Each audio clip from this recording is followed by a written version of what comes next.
Welcome to the Right Hype Podcast. I'm your host, Gavon, and today we're going to be talking about creator-led brands. I remember way back in the late 2000s when influencers were a thing. And let's face it, I wanted to be an influencer back in the day. I thought I would just post a bunch of pictures and one day brands would reach out to me, and they did. But I didn't quite understand how becoming a creator brand worked. I was really in it for the money. I just wanted to post and get paid, which, let's be real, when you're young and you see kids who are getting into influencer marketing, you think it's really easy to create that content and brand it so that it creates sales. Now that I know more, I know being an influencer and creating a brand is not as easy as posting a photo. I remember back in 2016 when I started a blog, and at the time there were a lot of other bloggers who would blog about travel, fashion, would offer products. And I always thought it was cool how in the blog there would be content associated with links to the products that they were promoting. But the content was there to really draw people in and, sell the product through their personal stories. That was my first glimpse into creator and influencer marketing. And I've been watching this space change for quite some time now. And it's been pretty cool to see how different creators have leveraged their unique talents. And those talents can lead to an entire shift in the way that brands work with creatives. Over the past couple of years, influencer marketing has shifted from primarily a transactional relationship where brands just pay creatives to promote their products to a creator-led approach where creators are actively developing their own products and brands. The key factor to this massive shift that we're seeing is all driven by authenticity and personal connection. Don't get me wrong, influencers still play a role in content marketing, and you can get paid for promoting products from other brands. But consider this. What if a brand decides that you don't fit the image that they're trying to promote? As a Black creator myself, I know it can be challenging pitching brands and securing deals. The question that I ask you, are you creating a brand outside of promoting products? This is a really important question because I don't want creatives to see themselves as just a megaphone for other brands to promote their products. I encourage creatives to sit in the driver's seat and really get comfortable with being a leader of their own brand. So today I'm going to unpack some trends that are influencing the creator space. And then I'm going to end with a very simple tip, an easy way to get the ball going on building your own creator brand. When I say a creator-led brand, I mean a brand that is built on or significantly influenced by an individual. This someone can be an expert, it can be a content creator, or it can be just anyone with an idea. With influencer brand, you're more transactional when you're working with another brand. They send you products to promote, and you promote that to your audience. Your audience purchases the products and you get a commission on every purchase. There are other influencer brand agreements that are all about leveraging someone's name, likeness, or identity. And at the crux of this type of marketing is peer-to-peer communication, word of mouth. It's about friends telling their friends what they think is cool and what they should buy. And brands are willing to pay a lot of money for that, especially because there's already a lot of built-in trust and personal connection.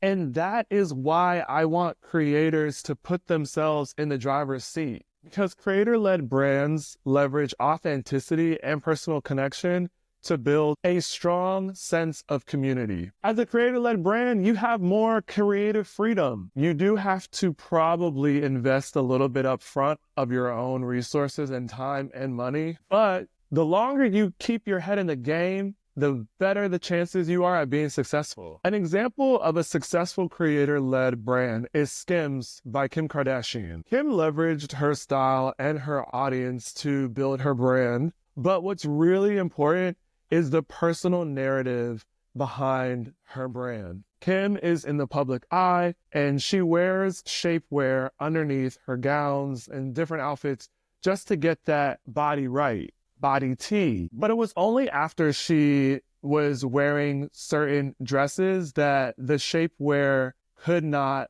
be completely disguised by the garment. So she decided to cut the shapewear for whatever occasion that she had and started creating these custom shapewears for different types of dresses that she would wear on the red carpet. This was the spark for Skims, product innovation. She took an existing product and changed it so that it was better fit for her needs. That is how you turn a personal story into a brand. Because Kim is always in the public eye and she's always wearing shapewear, anything that she talks about as it pertains to the product is going to feel authentic. Her audience is going to trust her. And not only do they trust her, they will promote her products.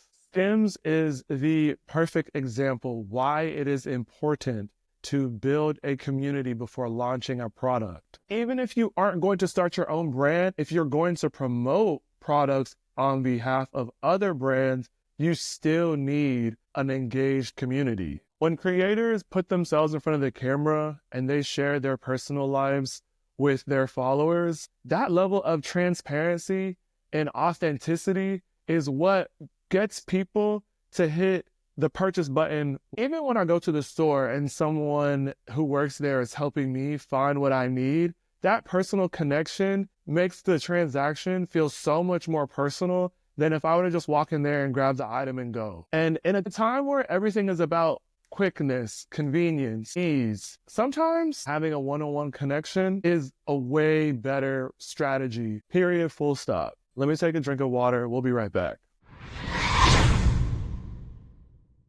All right, so what are some characteristics of successful creator-led brands? Whenever you're talking, say it with your chest. It's really important to speak with a lot of passion and excitement and getting people really amped up about what you're talking about. You have to stand for what you believe in, whether it's a cause, whether it's a product, whether it's something that happened and you have some opinions on it.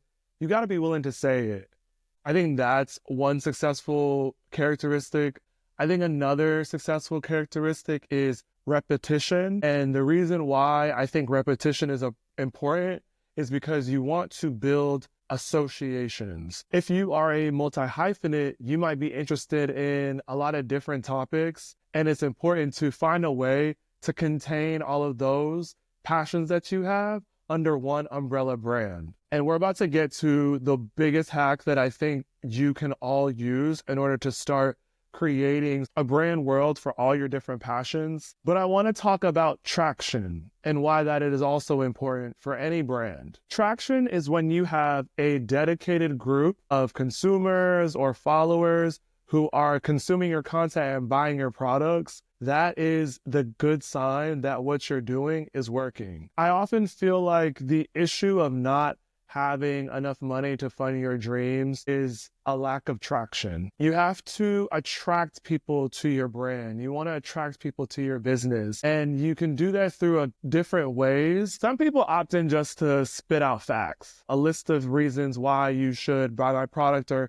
why you should follow me. Another way to go about it is by just telling personal narratives, talking about your life, share your personality with the world. And now for the simple hack to getting your brand started. Have you ever heard of Day in the Life of content? The name says it all. Day in the life content is just you filming yourself doing things throughout the day. What part of the life are you showing? Are you showing your professional life? So it might be, here's the day in the life of a small business owner. Here's the day in the life of a content strategist. Or it could be personal. Here is a day in the life of a single mom. Or here's the day in the life of a middle child. These examples I just came off on the top of my head, so don't judge me. But I hope you have been paying attention. There's something that really connects these examples, and it's sharing your identity. Who you are is the most unique aspect about your life, and no one else can replicate that. So when you're making your own day in the life of content, Think about your social media channel as a TV channel. There are no scripts, there are no actors, just real people doing real things. And sure, if you want to create your own game show and have a bunch of people read lines, and if you want to plan all that content out, I encourage you to do so. It'll set your content apart. But for those of you who are looking to start small, you don't need any of that pre-planning. Just grab your phone, and if you have a mic, great, because it'll make the sound 10 times better. But all you need is a phone, and just start talking, start sharing your experiences, and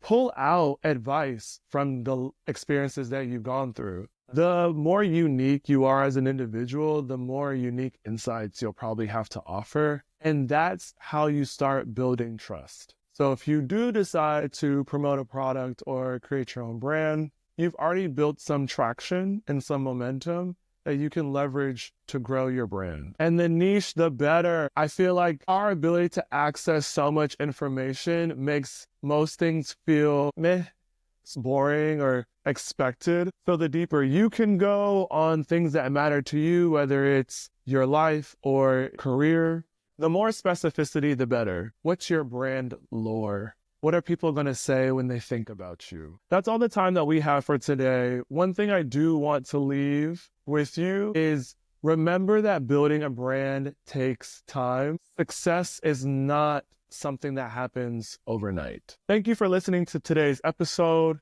If you are not already, please follow us wherever you get your podcast. And we also have a Substack. The Right Hype is a blueprint for creatives and professionals. And the Substack is a library of insights that I've acquired as a strategist and a content creator. That's all for this episode. Please, I encourage you to do something creative this week and share it with your friends. Peace.